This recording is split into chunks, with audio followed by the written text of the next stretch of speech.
So I went through all the trouble of trying to figure out exactly how many daily active wallets there are in Illuvium. I also found the weekly active wallets, which actually tells a much more complete picture than just the daily active wallets on its own. Why did I do this? I wanted to see how successful Illuvium is currently by the metrics, but I should clarify that this doesn't cover absolutely everything. In this, I'm not including arena players or land players because I'm calculating the daily active wallets by very specific metrics. I'm going to take you through exactly how I did that first so you can understand what the data is actually telling you. Then we're going to go over the active wallets themselves, and then I'm going to discuss exactly what I think it means and if I think it's good or bad for the future of Illuvium. So first up, I just started teaching myself how to use Google Colab. Now, full transparency, ChatGPT wrote pretty much all of this code for me. I actually have no idea what half of it means. I understand it okay if I were to read through it, but I couldn't rewrite it myself, for example. But simply put, I did a few minor things. Firstly, I imported all of the alluvial mints. I searched the blockchain, I grabbed every single alluvial that was minted, timestamp and all, and I printed that out into a CSV file. For anyone who doesn't know, that's kind of like an Excel sheet. So you know me and my spreadsheet. So I basically built a spreadsheet database, a bit of a roundabout way of doing it. Anyone who loves to code in the audience there is going to be yelling at me from the sidelines, trust me. But anyways, I did that and I grabbed all the alluvial mints. But I thought, players don't just capture alluvials in the game. What if someone goes out into the overworld, grabs a bunch of resplendent shards, and then comes back to base and I don't have their data in there because all they did was grab shards. They didn't grab any alluvials. Now, this was more of an issue in the early days, but with the airdrop, capturing alluvials is kind of the whole plan now. But this also wouldn't have included people that went into the overworld searching for hollows, found nothing, and returned and things like that. So what I did was I tried to capture a lot more of that. And so the next part of this code is I actually went through and I actually grabbed all of the times gems were minted. Now, why did I choose gems? Firstly, ores aren't minted on chain, so I can't do that.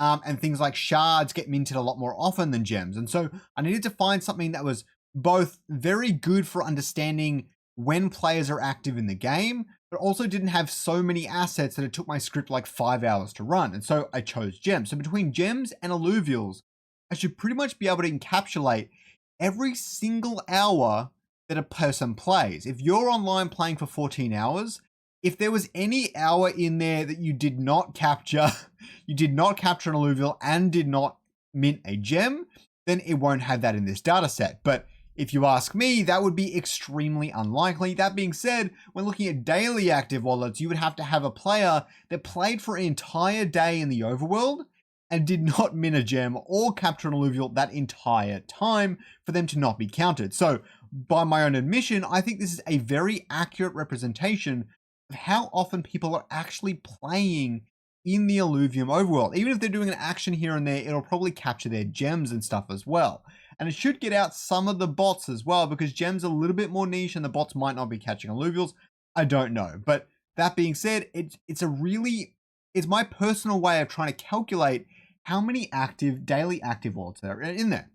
Now, I should mention that this video is going to come out a bit later, so I don't know how relevant it's going to be to you. I think it's going to be really interesting, and I will update on Twitter when I can as well. But basically, it's June 27th for me right now. So that is the time where this data is up until, that's Australian time, so like June 27th in the morning for the USA. And so the next thing I did was I pulled those two CSVs together and put them into one giant CSV that's pretty much all these mints at once, and used rounded timestamps to calculate data and be able to plot it on a chart. Otherwise, this sort of stuff has a lot of trouble. Let me put it that way. You get some really weird charts. And so first up, we've actually got hourly active wallets. As you can see right here, there's a really clear sign pattern showing that some time zones are a lot more dominant than others. And we can also see that the amount of players has been increasing over time. Now, this number might seem small, 1,750. That's how many people were playing at any given hour, okay? That is a large number of players for a given hour of the game.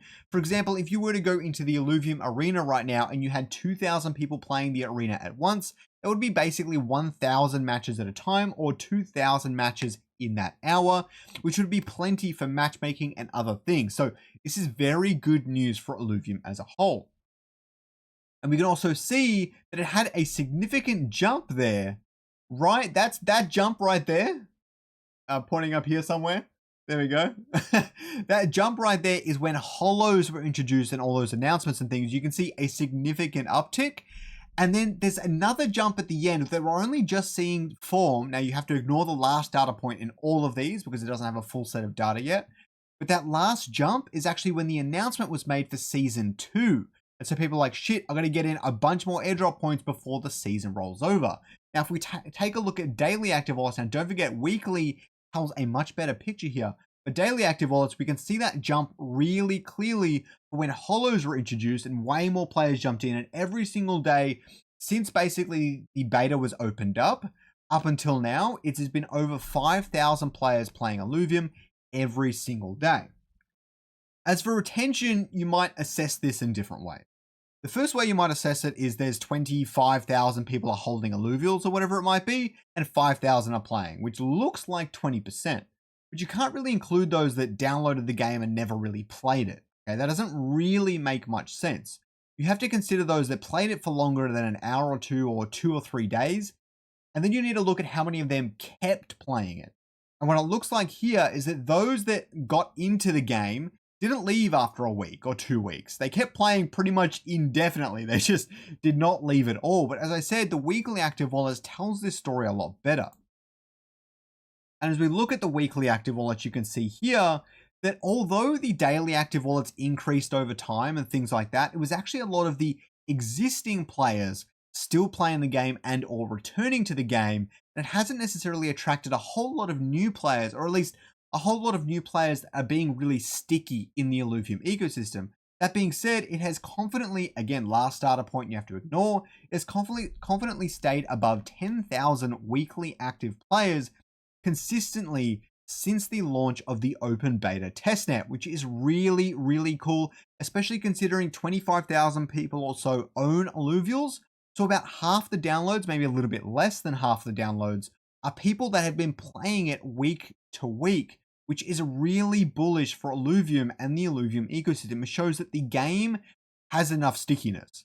What we don't know is if the airdrop is a large factor in all of this, or if the game is just sticky and really good on its own. It's really hard to distinguish those two factors, but personally, I think that the game has proven it's a lot more sticky than all previous iterations, regardless of the airdrop, although that might be helping quite a bit. So if you guys enjoyed this video, if you learned something about daily active wallets in Illuvium and you want to see more of this content, leave a like down below, leave a comment. I really appreciate it. And yeah, I can't wait for launch.